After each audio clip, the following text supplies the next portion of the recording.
Shalom sahabat Alkitab, marilah kita memulai hari ini dengan perenungan akan firman Tuhan.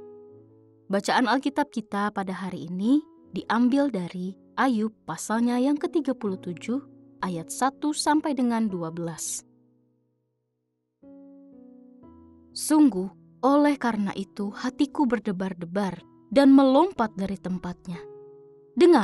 Dengarlah gegap gempita suaranya. Bunyi gemuruh yang keluar dari mulutnya.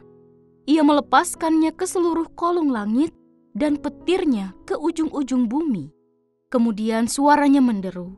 Ia mengguntur dengan suaranya yang megah.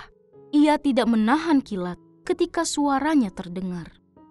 Allah mengguntur dengan suaranya yang mengagumkan. Ia melakukan perbuatan-perbuatan besar yang tidak kita pahami. Karena kepada salju ia berfirman, jatuhlah ke bumi. Begitu juga kepada hujan lebat dan hujan yang dahsyat. Ia membubuhi materai di tangan setiap orang, agar semua orang mengetahui perbuatannya. Binatang liar masuk ke dalam tempat persembunyiannya dan tinggal dalam sarangnya. Topan keluar dari ruangannya dan angin dingin dari utara. Oleh napas Allah terjadilah es, dan permukaan air yang luas membeku. Awan tebal pun dimuatinya dengan air, dan awan memencarkan kilatnya.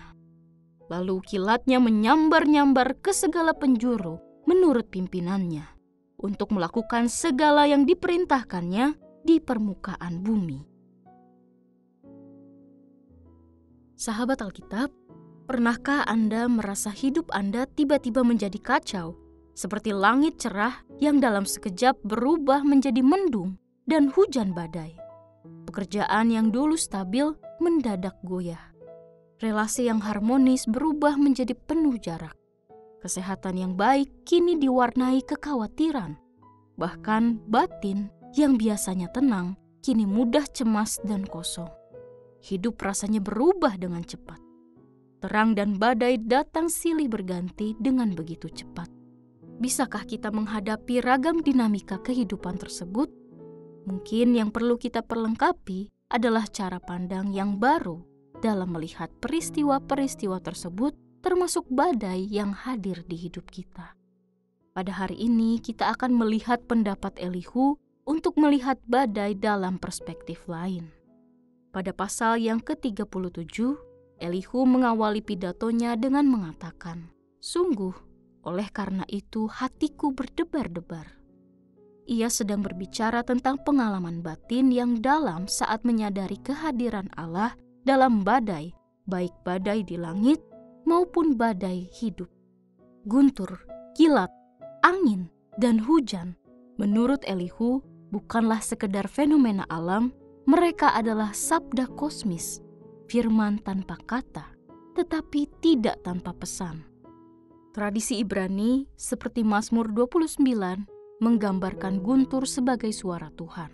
Bukan hanya firman tertulis yang menyampaikan kehendak Allah, tetapi alam ciptaan pun dapat menjadi perpanjangan suaranya. Bagi Elihu, Allah adalah pengatur badai. Dialah yang mengarahkan awan, menurunkan hujan, mengatur angin dan salju. Tidak ada yang terjadi secara kebetulan. Maka badai kehidupan, apapun bentuknya, bisa menjadi sarana pewahyuan Allah. Bahkan jika kita membaca ayat 13, di sana dituliskan bahwa badai bisa datang sebagai teguran atau sebagai tanda kasih setia. Artinya, Tuhan bisa menyatakan kehadirannya baik untuk menyadarkan maupun untuk menguatkan dan menghibur. Sahabat Alkitab, kehidupan zaman ini seringkali mengajarkan kita untuk menghindari penderitaan atau badai kehidupan. Kita ditunjukkan cara mencari solusi cepat, hiburan instan, atau pelarian sesaat. Namun, bacaan hari ini memberikan sebuah sudut pandang yang menggugat cara berpikir tersebut. Sudahkah kita cukup tenang untuk mendengar Tuhan dalam badai? Apakah hati kita masih bergetar tatkala menyadari kehadirannya?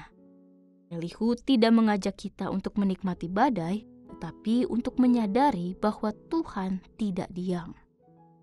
Ia sedang berbicara, mungkin bukan dengan kata-kata, tetapi melalui keadaan yang mengajak kita merenung dan bertumbuh. Allah tidak selalu mengangkat kita dari badai. Kadangkala Ia justru menyatakan siapa dirinya di tengah badai. Mari kita berdoa. Tuhan yang Maha Hadir, kami bersyukur untuk firman-Mu hari ini yang mengingatkan kami bahwa Engkau tidak pernah meninggalkan kami, bahkan di tengah badai kehidupan. Ajarkanlah kami untuk melihat setiap pergumulan bukan sebagai akhir, tetapi sebagai kesempatan untuk mendengar suara-Mu dan mengenal-Mu lebih dalam. Tenangkan hati kami agar tetap peka akan penyertaan-Mu, dan kuatkan iman kami agar tidak goyah oleh keadaan. Di dalam nama Tuhan Yesus, kami berdoa. Amin.